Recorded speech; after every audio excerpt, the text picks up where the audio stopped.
নমস্কার বন্ধুরা, ঘর ফুডে আপনাদের স্বাগত জানাই। আজকে আমি আপনাদের সঙ্গে ডালের এমন একটা রেসিপি শেয়ার করব যেটা থাকলে অন্য কোনো রেসিপির কিন্তু দরকার হবে না। আর এই রেসিপিটা দিয়ে ভাত খাওয়ার জন্য হাঁড়িতে কিন্তু চালের পরিমাণ একটু বেশিই রাখতে হবে। তো চলুন, আজ পালং শাক আর মুসুর ডাল দিয়ে একটা দুর্দান্ত রেসিপি আপনাদের সঙ্গে শেয়ার করব। আর ভালো যদি লাগে তাহলে অবশ্যই কমেন্ট করে জানাবেন। তো পালং শাক আর মুসুর ডাল দিয়ে রান্না করার জন্য এখানে আমি বাটিতে মুসুর ডাল নিয়ে নিলাম। এবার মুসুর ডালটাকে ভালো করে ধুয়ে পরিষ্কার করে নেব।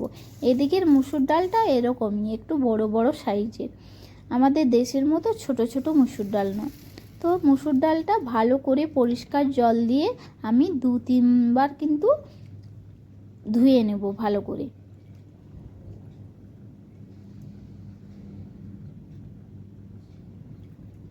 দেখতেই পাচ্ছেন জলটা কীরকম লাল লাল বেরিয়েছে। তো দেখুন মুসুর ডালটা আমার ধোয়া হয়ে গেছে। এবার এদিকে আমি গ্যাসের মধ্যে একটা কড়াই বসিয়ে দিলাম। জলটা গরম হয়ে গেলে এতে আমি মুসুর ডালটা দিয়ে দেব। এবার এর মধ্যে আমি একটা কাঁচা লঙ্কা দিয়ে দেব, আর একটা টমেটো কুচি দিয়ে দেব, আর সামান্য পরিমাণ সরষের তেল দিয়ে দেব, আর লাস্টে লবণ দিয়ে দেবো। দিয়ে এটাকে একটু ভালো করে মিশিয়ে আমি কিন্তু চাপা দিয়ে এটাকে মিনিট 5 রান্না করে নেব। এবার এদিকে দেখুন আমি পালং শাকটা কেটে নেব।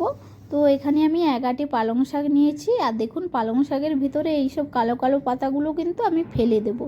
তো ফেলে দিয়ে ভালো করে এবার পালং শাকটা কিন্তু কেটে নেব। পালং শাকটা কিন্তু একদম নরম। তো দেখুন পালং শাক কাটা হয়ে গেছে। এবার এটাকে আমি ধুয়ে পরিষ্কার করে নেব। এদিকে আমি ডাল দিয়ে পালং শাক রান্না করার জন্য পেঁয়াজটা কেটে নিচ্ছি। তো পেঁয়াজটা কাটা হয়ে গেছে। এবার আমি কয়েকটা রসুন ছোট ছোট করে কুচি করে নেব।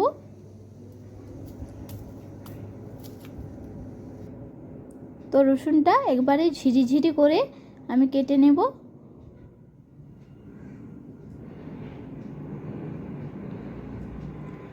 তো রসুনটা আমার মোটামুটি কাটা হয়ে গেছে। এবার ওদিকে চলে যাই। 5 মিনিট হয়ে গেছে। দেখুন ডালটা কিন্তু খুব সুন্দরভাবে সেদ্ধ হয়ে গেছে। ডালের মুখটা কিন্তু ফেটে ফেটে গেছে। এবার এই পর্যায়ে কিন্তু আমি এর মধ্যে পালং শাকটা দিয়ে দেব। তো পালং শাকটা আমি ধুয়ে পরিষ্কার করে রেখেছিলাম, পালং শাকটা দিয়ে দিলাম। পালং শাকটা দেওয়ার পর এবার ভালো করে ডালের সঙ্গে এটাকে মিশিয়ে নেব। তো জলটা একটু কম পড়ছে। এবার এতে আমি একটুখানি জল দিয়ে দেব।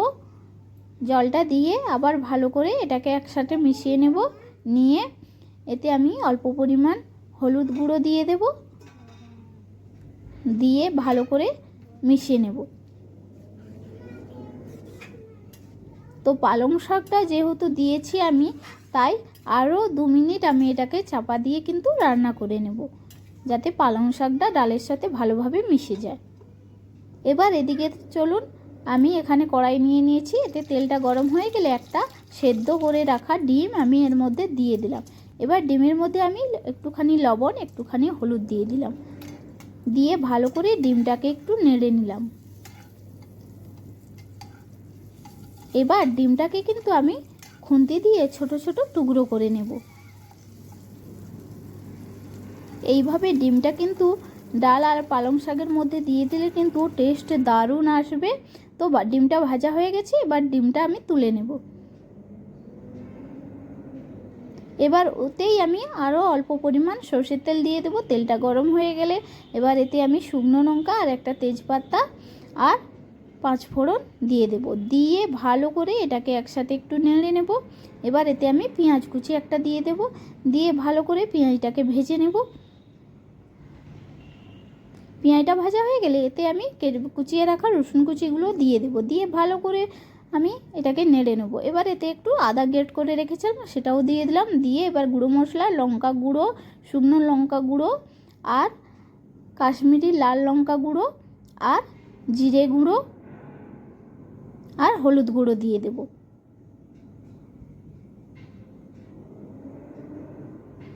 দিয়ে ভালো করে মশলাটাকে আবারও একসাথে কষিয়ে নেব।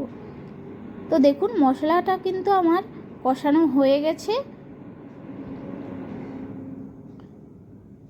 তো এবার গ্যাসটা অফ করে নেব। এদিকে দেখুন ডালটা যে বসিয়েছিলাম পালং শাক দিয়ে, এটা কিন্তু হয়ে গেছে। এবার এতে ভাজা ডিমটা দিয়ে দেব, দিয়ে ভালো করে নেড়ে নেব। নেড়ে নেওয়ার পর এবার যে মশলাটা করে রেখেছিলাম সেই মশলাটা এর মধ্যে দিয়ে দেব, দিয়ে ভালো করে আবার নেড়ে নেব। লাস্টে ধনিয়া পাতা কুচি আর স্বাদ মতো লবণ দিয়ে দেব, দিলেই কিন্তু হয়ে যাবে আমার পালং শাক দিয়ে মুসুর ডালের রেসিপি। এবার লাস্টে আমি গরম মশলা দিয়ে ভালো করে একটু নেড়ে নেব। দেখুন, এবার একটুখানি 2 মিনিটের জন্য এটাকে একটু ফুটিয়ে নেব, যাতে মশলার সঙ্গে ডাল আর পালং শাকটা ভালো করে মিশে যায়।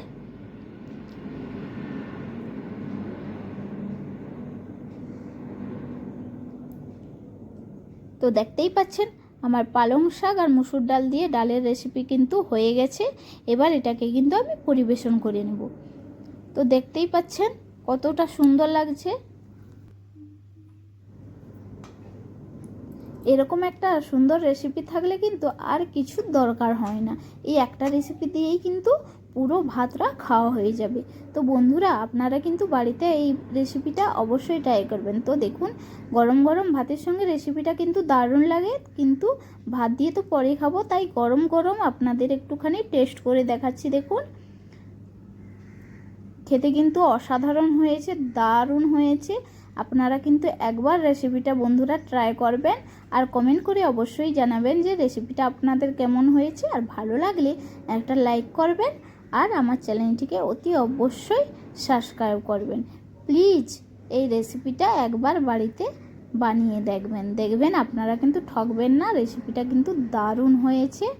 তো বন্ধুরা, বাড়িতে একবার ট্রাই করবেন আর অবশ্যই মনে করে কমেন্ট করে জানাবেন। তো আজকের জন্য এইটুকু, ধন্যবাদ।